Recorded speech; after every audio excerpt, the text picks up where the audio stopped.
Bakit ginagawa ang mga C-section?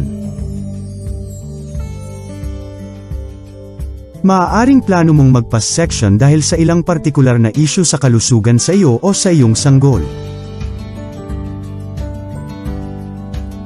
Kung nagkaroon ka na ng C-section, maaaring hindi mo maipanganak ang iyong susunod na sanggol sa private parts mo. Ang mga ina ay maaaring magbigay ng ilang mga impeksyon tulad ng HIV at aktibong herpes sa sanggol sa panahon ng panganganak. Kung mayroon kang ilang partikular na kondisyon tulad ng diabetes o mataas na presyon ng dugo, maaaring mas ligtas ang isang C-section.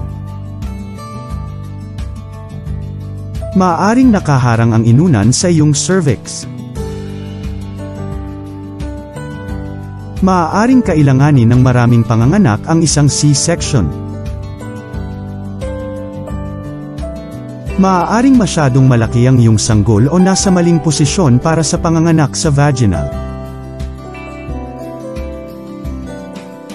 Maaaring may mga depekto sa kapanganakan ang iyong sanggol na ginagawang mas ligtas ang C-section. Maaari kang magsimulang manganak ngunit lumipat sa C-section kung may mga problema. Ang iyong paggawa ay maaaring huminto sa pag-unlad. Maaring mapansin ng doktor ang mga palatandaan ng pagkabalisa sa iyong sanggol tulad ng hindi regular na tibok ng puso.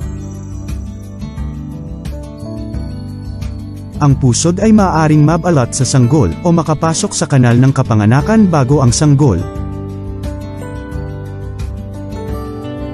Ang inunan ay maaaring humiwalay sa matris.